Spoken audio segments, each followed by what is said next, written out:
TV next मराठीच्या straight drive या कार्यक्रमामध्ये पुन्हा एकदा तुम्हा सगळ्यांचं स्वागत.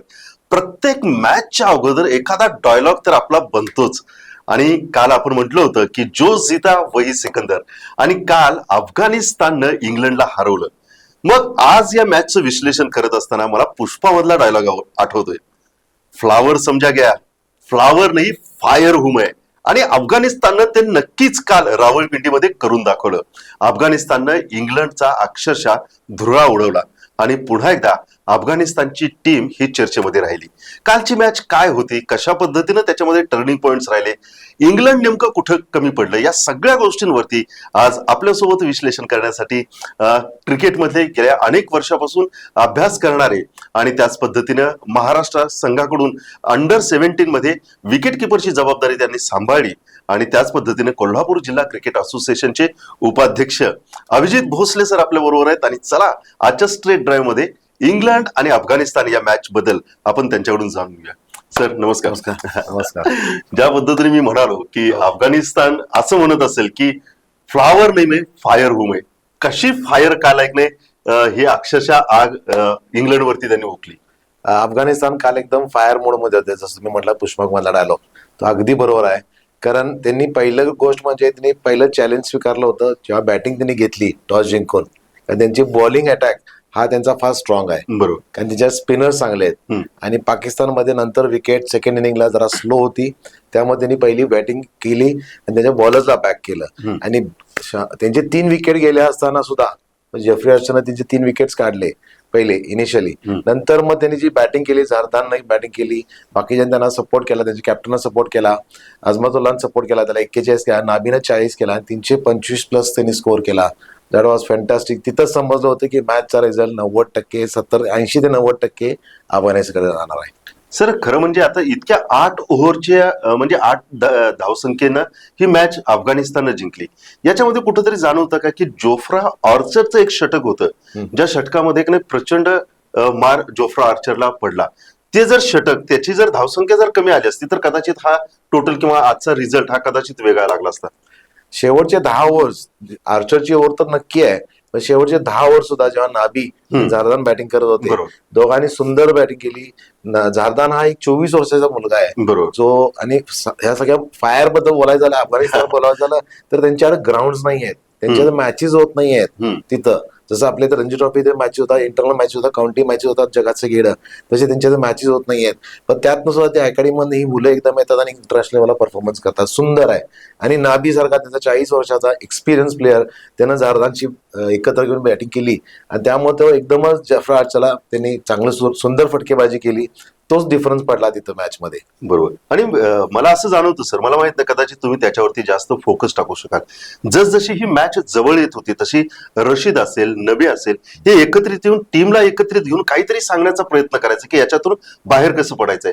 याच्या उलट ज्यावेळेस इंग्लंड बॉलिंग करत होता आणि इंग्लंडच्या गोलंदाजांना ज्यावेळेस एक मार पडत होता, त्यावेळेस कोणी असं येऊन सांगायला तयार, म्हणजे ते चित्र दिसलं नाही.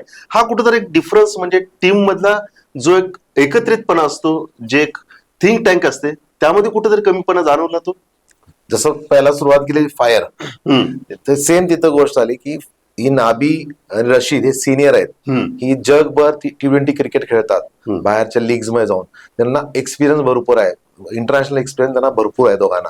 त्यामध्ये प्रत्येक वेळा येऊन ते प्रत्येक वेळेला ते बॉलर असेल, कॅप्टन असेल, जे डिस्कशन करून ते डिसिजन घ्यायचे फटाफट.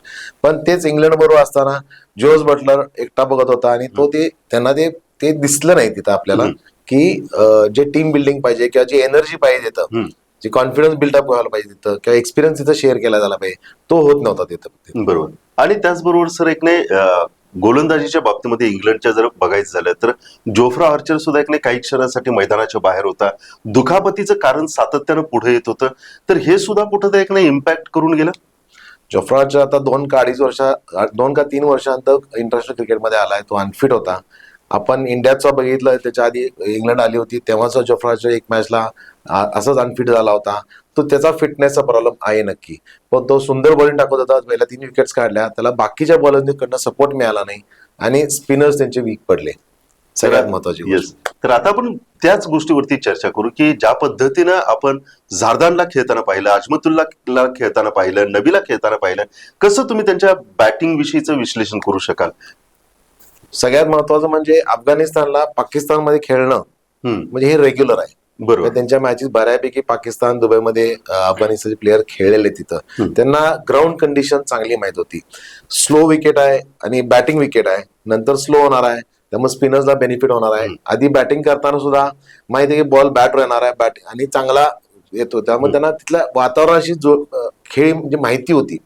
तेच इंग्लंडला तेवढं पाकिस्तानमध्ये खेळून माहित नाही आहे आणि प्लस त्यांच्याकडे स्पिनर्स वीक होते मागाशी म्हणतो. त्यामुळे बॅटिंग त्यांची फक्त रूट हा एक्सपिरियन्स प्लेअर होता, त्याने 120 केल्या, बटलरनं 38 केल्या, पण तेवढाच फक्त, बाकीच्या कोणी एवढा परफॉर्मन्स झाला नाही त्यांच्या अनुमानात. सर हे जे थोडंसं अंतर आहे तिथं कुठंतरी वाटायला लागलं की डकेट जर व्यवस्थित आणखी जर खेळला असता, कारण मागच्या मॅच मध्ये त्यानं एक हाती ती मॅच बाहेर काढली होती, यावेळेस जर डकेट खेळला असता तर कदाचित चित्र वेगळं राहिलं असतं.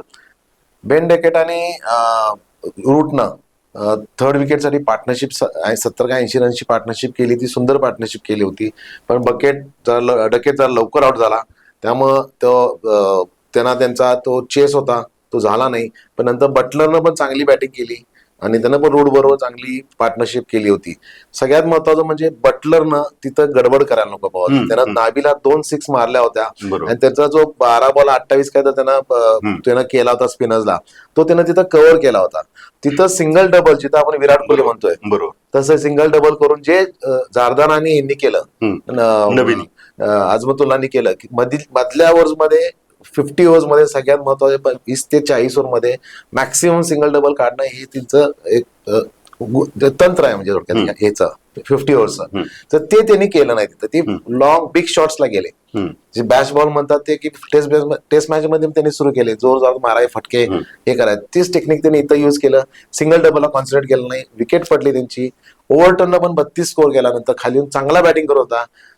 14 बॉलला 17 पाहिजे होता आणि 3 विकेट शिल्लक होत्या. बरोबर. सो तिथं ओव्हरटर्न आउट नसता झाला, ती मॅच त्यांनी आरामात एक ओव्हर ठेवून जिंकली असती. सर गोलंदाजीच्या बाबतीमध्ये काय म्हणाल की ज्या पद्धतीनं अफगाणिस्ताननं बॉलिंग केलं त्याच्यामध्ये चमकला तो अजमतुल्ला, नवीन सुद्धा विकेट घेतल्या, रशीदनं सुद्धा चांगली बॉलिंग केली. कसं बॉलिंग अटॅक बघता? अजमतुल्लानं 5 विकेट्स काढल्या. इनिशियली पहिले 1 का 2 विकेट्स त्यांनी पहिल्या इनिशियल डेथ ओव्हर्स मध्ये पॉवर प्ले मध्ये काढल्या होत्या. सगळ्यात महत्वाचे मधल्या ज्या ओव्हर्स होत्या त्या सगळे त्यांचे 3 स्पिनर्स होते, नबी, रशीद आणि तिसरा, तिघन स्पिनर होते. त्यांनी 28 ओव्हर्स टाकून काय तर 180 रन्स दिल्या, पण त्यांनी महत्वाच्या 3 विकेट्स काढल्या मध्ये, जे त्यावेळेला एक का दुसरी विकेट पडायला पाहिजे तिथे एक्स्ट्रा 1 विकेट त्यांनी काढली होती. आणि जेव्हा अजमतुल्ला परत आला बॉलिंगला तेव्हा त्यानं फॅन्टॅस्टिक बॉलिंग केली. अजमतुल्ला म्हणजे त्यांचा हार्दिक पांड्या आहे. हा, क्या बात. सगळ्यात महत्वाचं त्यांचा, कारण तो बॅटिंग करतो चांगली. त्यानं बघितलं अजमतुल्ला 40 केला 22 का 23 24 25 बॉल मध्ये आणि 5 विकेट्स काढल्या. बरोबर. त्याच्यामुळे त्या असा ऑलराऊंडर जर का असेल तर तुम्हाला एक एक्स्ट्रा बॅट्समन किंवा एक्स्ट्रा बॉलर खेळता येतो. ते अफगाणिस्तानने केलं आणि त्यांच्या तिथं त्यांना बॅलन्स टीमला चांगला मिळाला. इव्हन सर कालचं जर एक नाही क्षेत्ररक्षण आपण पाहिलं तर अगदी चौकाराच्या म्हणजे त्या सीमारेषेपर्यंत जात असताना ते बॉल अक्षरशः आतमध्ये ढकललेत. अनेक ठिकाणी ज्या रन्स दुहेरी होत होत्या तिथे एकेरी रन इंग्लंडला करता आले. म्हणजे ही जी फिल्डिंग अटॅक राहिली ती फिल्डिंगचा सुद्धा इम्पॅक्ट, हा 8 रन्स ज्या कमी पडल्या ते सुद्धा ते इम्पॅक्ट करून गेला असेल. नक्की अफगाणिस्तानची फिल्डिंग ही सुंदर आहे, बॉलिंग अटॅक पण चांगला आहे, स्पेशली स्पिनर्स. पण त्यांनी फिल्डिंग जसं तुम्ही आपण म्हटला की त्यांनी फार सुंदर फिल्डिंग केली. जिथं 3 रन्स होते तिथं 2 रन 2 होते तिथे 1 केल्या, बाउंड्री वाचवल्यात त्यांनी आणि ते जीव तोडून खेळत होते. त्यांना माहित होती ही मॅच जिंकली तर आपण सेमीफायनल आहे. आता याच्यानंतरची मॅच ऑस्ट्रेलिया बरोबर आहे त्यांची मॅच, ती मॅच जर का त्यांनी जिंकली तर ते डायरेक्ट सेमीफायनल मध्ये जाणार आहेत आणि that will be creditable to them. आणि एवढ्या प्रॉब्लेमॅटिक देशात येणं जिथं क्रिकेट नाही आहे म्हणजे तिथं अकॅडमीज नाही आहेत, तिथं ग्राउंड नाही आहेत, फॅसिलिटीज नाही आहेत, त्या कंट्रीमध्ये येऊन तुम्ही परफॉर्मन्स करणं. आणि पहिली गोष्ट म्हणजे 8 मध्ये चॅम्पियन्स ट्रॉफी खेळणं सगळ्यात महत्वाचं आणि त्यानंतर सगळ्यात महत्वाचं सेमीफायनल तुम्ही आता दरवाजा ठोकायला आलाय, दॅट इज व्हेरी इम्पॉर्टंट. खूप छान रीतीने त्यांनी इंग्लंड आणि अफगाणिस्तान या मॅचच्या दरम्यान काय की फॅक्टर्स राहिले, कुठं मॅच टर्न झाली याच्यावरती ते बोललेत. आणि जाता जाता ते म्हणालेत की आता अफगाणिस्ताननं सेमीफायनलसाठी दरवाजे ठोठवलेले आहेत. अफगाणिस्तानच्या विजयानंतर अफगाणिस्ताननं सुद्धा आता सांगितलेलं आहे आम्हाला हलक्यात घ्यायचं नाही, कारण त्यांनी आता जवळपास सेमीफायनलच्या एंट्रीसाठी दरवाजा थोडासा किलकिला केलाय. त्याच्यामुळं या विजयानंतर आता बी या ग्रुपमध्ये कशा पद्धतीचे हे कॉम्बिनेशन राहणार, कोणाला संधी अधिक आहे त्याविषयी जाणून घेऊया. सर काय सांगाल? सगळ्यात महत्वाचं म्हणजे टेबल आता ओपन आहे. बी ए ग्रुप जो आहे इंग्लंड आणि यांचा ऑस्ट्रेलिया, अफगाणिस्तान आणि साऊथ आफ्रिका हा एकदम चुरशीचा झालेला आहे. कारण परवाशीची मॅच जी होती ऑस्ट्रेलिया आणि साऊथ आफ्रिका ती वॉशआउट झाली. त्यामुळे एक गुण मिळाल्यामुळे फार मोठी चान्स मिळाला अफगाणिस्तानला. इंग्लंडला पण चान्स, पण इंग्लंड हारली आहे, बाहेर गेली आता टुर्नामेंट मधनं. तर आता अफगाणिस्तान आणि ऑस्ट्रेलिया मॅच आहे.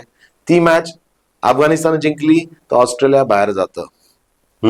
कारण साऊथ आफ्रिकेकडे 3 पॉइंट्स आहेत आणि त्यांचा ऍव्हरेज +2 आहे. त्यांनी फक्त इंग्लंडकडनं मार खाल्ली सपोज मॅच, तर त्यांनी फक्त क्लोज हारायला पाहिजे, लॉंग गॅप नाहीये. त्यामुळे त्यांचा ऍव्हरेज 2+ आहे आणि ऑस्ट्रेलियाचा मायनस आहे. हा त्यांना एक चांगला बेनिफिट आहे अफगाणिस्तानसाठी.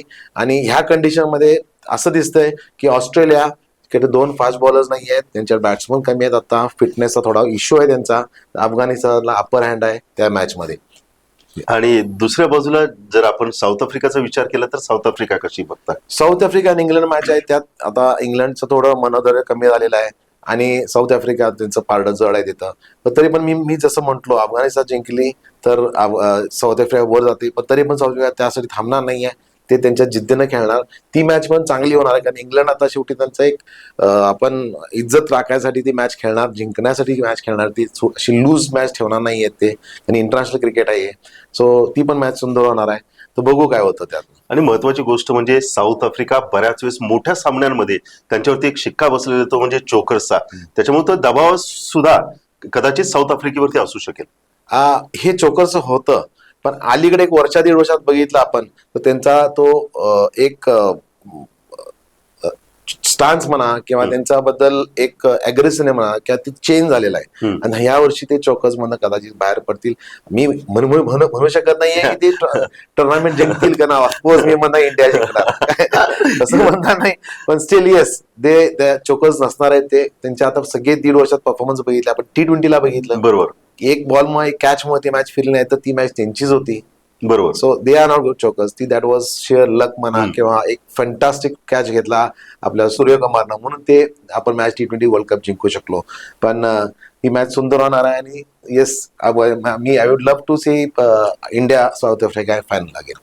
इंडिया आणि साऊथ आफ्रिका फायनलला. ओके सर, प्रिडिक्शन आपण बघूच. पण त्याच पद्धतीने अफगाणिस्तानचा विचार केला तर अफगाणिस्ताननं चांगल्या चांगल्या टीम्सला ICCच्या ट्रॉफीज मध्ये हरवले. त्याच्यामध्ये न्यूझीलंड आहे, इंग्लंड आहे, श्रीलंका आहे, अगदी ऑस्ट्रेलियाला सुद्धा हरवण्याची किमया अफगाणिस्ताननं केली. आणि आता तर या पद्धतीचा एक चांगला मोमेंटो घेऊन ते पुढे येत आहेत. कसं बघाल त्या मॅचकडे? सगळ्यात महत्वाचं म्हणजे अफगाणिस्तान 3 का 4 ऑलराऊंडर आहेत. हे 4ही जण बॅटिंग चांगली करू शकतात, बॉलिंग चांगली करू शकतात, आणि चांगले बॅट्समन आहेत आणि चांगले बॉलर्स पण आहेत. त्यामुळे ऑलराऊंडर ज्याच्या टीम मध्ये चांगले जास्त असतील, जसं आपण इंडियाचं बघायला आपण 4-4, 5-5 आपले ऑलराऊंडर्स आहेत. त्याच्यामुळे बॅलन्स फार चांगला होती. तुम्हाला कॅप्टनचं डोकं दुखणं कमी होतंय की they have got options. 1-2 bowler कोणी सपोज रन्स गेल्या, कोणाचा एक दिवस खराब असतो त्यावेळेला त्यांचे ऑलराऊंडर्स उपयोगी पडतात तिथं, आणि ते ऑलराऊंडर्स चांगलं काम करून देतात. आणि बॅटिंग कुणाचं एखादं झालं नाही तर खाली बॅटिंग डेप्थ त्यांची 8 नंबर पण असतील. सर अफगाणिस्तानचं ऑलवेज पारडं मला वाटते जड आहे. या फर्स्ट टाइम असं आपण म्हणू शकतो की ऑस्ट्रेलियाच्या अगेन्स्ट म्हणणं फार, कारण त्या वर्ल्ड चॅम्पियन्स, पण तरी पण आपण थोडंस पारडं जड आहे. येस. एक शेवटचा सर प्रश्न, आणि तो म्हणजे थोड्याच वेळामध्ये आता पाकिस्तान आणि बांगलादेश या दोन्ही संघाची मॅच चालू होते. तसा काही फारसा फरक पडणार नाही या आपल्या पॉइंट्स टेबल मध्ये, पण तरी देखील ICC सारख्या एका मोठ्या स्पर्धेचं आयोजन पाकिस्तानने केलं. आता हे आयोजन तर आतापर्यंत व्यवस्थित त्यांनी केलेलं आहे, परंतु क्रिकेट कुठंतरी मागं पडतंय. कारण ज्या पद्धतीनं अपेक्षा होती प्रेक्षकांची, क्रीडा रसिकांची, कसं बघताय सगळे पाकिस्तानच्या बाबतीमध्ये? पाकिस्तानबद्दल कॉमेंट करणं म्हणजे फार डिफिकल्ट आहे, कारण जशी त्यांची परिस्थिती आहे तशी त्यांच्या टीमची परिस्थिती आहे. सगळ्यात एका वाक्यात म्हणजे सिंपल, ते जगाला माहिती आहे. कारण त्यांच्या इथं फार पॉलिटिक्स आहे, जे दिसतंय आपल्याला, ऐकतोय आपण, वाचतोय आपण की इंटरनल पॉलिटिक्स फार आहे त्यांचा. आज कोच आहे, ते कोच कोणतं कोच होतोय, कोणतं मॅनेजर होतोय, सिलेक्शन कमिटी होतोय की अध्यक्ष होते त्यांचा. सो कुठं ना कुठं तर त्यांचं जे स्ट्रेंथ पाहिजे त्यामध्ये are not able to focus on the team. Team activities ना काय करायला पाहिजे. आता जसं इंडियात बघितलं आपण, ठीक आहे पॉलिटिक्स हे सगळीकडे असतं, पण शेवटी टीम पहिली. पहिल्या टीमसाठी महत्व दिलं, त्याची बॅक स्ट्रेंथ बघा, तिची बॅक बेंच बघा, मागचे प्लेयर्स बघा. आता बघा आपली, आता ही टीम जरी 11ची बाजूला काढली तरी आपल्याला 11 पॉईंट्स अजून आहेत. हो, सुनील गावस्कर म्हणाले की आमची बी Yes. टीम जरी पाठवली तरी Correct. पाकिस्तानला ते हरवू शकतात. येस. कसं सांगाल अजून पुढे तुम्हाला काय तर ते पाकिस्तानमध्ये तोच तो फरक आहे. त्यांच्या आता फिटनेसचा विषय फिल्डिंग साठी नाही आहे, आणि प्लस तेवढं त्यांच्या इथं ऍक्टिव्हिटीज ज्या क्रिकेटच्या व्हायला पाहिजेत त्या होत नाहीयेत. सगळ्यात महत्वाची गोष्ट म्हणजे. आणि सेकंड थिंग म्हणजे त्यांची सेकंड लाईन तयार पाहिजे. कारण एक कुठला तर मेन बॅट्समन, आता आपल्याला विराट कोहली जर एक सिरीजला नसला तरी काही फरक पडत नाही आपल्याला. बरोबर. रोहित शर्मा नसेल तर काही फरक पडत नाही. ही दिस इज द स्ट्रेंथ. ही सगळी बॅक तयार झालेली आहे आपली, लाईन तयार आहे. आपल्याला 20-25 जण मागं तयार आहेत की कधी पण येऊन तिथं परफॉर्म करू शकते. ती स्ट्रेंथ त्यांच्याकडे नाही आहे. त्यांनी ज्युनियर क्रिकेटमध्ये जास्त त्यांनी लक्ष घालायला पाहिजे. ज्युनियर क्रिकेटच तुम्ही डेव्हलप केलं तर तुम्हाला 5 वर्षांतर त्याचा रिझल्ट पुढे दिसतो. येस. तर ते तशा ऍक्टिव्हिटीज त्यांनी करायला पाहिजे. तर एकंदरीतच आजची मॅच थोड्याच वेळात चालू होते, पाकिस्तान आणि बांगलादेश. पाकिस्ताननं पुन्हा एकदा क्रिकेटवरती लक्ष केंद्रित करायला पाहिजे. सुरुवातीपासून याचे जे काही प्लस मायनस पॉईंट्स आहेत त्याच्यावरती वर्कआउट करायला पाहिजे. कारण पाकिस्तान इतका सुंदर संघ आहे, त्यांची बॉलर्सच्या प्रेमात पडण्या इतपत त्यांची गोलंदाजी अख्ख्या जगाला आकर्षित करून घेते. परंतु सध्या तरी बांगलादेश आणि पाकिस्तानचा अध्याय इथंच 2025च्या चॅम्पियन्स ट्रॉफीमध्ये इथंच संपतोय. मात्र अफगाणचे पठाण पुन्हा एकदा वसुलीसाठी तयार झालेले आहेत आणि यावेळेस समोर असणार आहेत ते म्हणजे ऑस्ट्रेलिया. तर त्याही मॅच मध्ये काय घडू शकतं हे सरांनी सांगितलं. आणि सर म्हणाले फायनल मॅच मला भारत आणि दक्षिण आफ्रिका यांच्यात बघायला आवडेल. बघूया काय होतंय नेमकं. पण आजचं लक्ष आपल्या आजच्या देखील मॅचवरती असणार.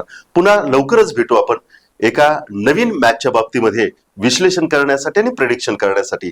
तोपर्यंत पाहत रहा टीव्ही नेक्स्ट मराठीचा स्ट्रेट ड्राईव्ह. आणि सर तुम्ही आलात त्याबद्दल मी आपलं मनापासून आभार थँक्यू. मानतो.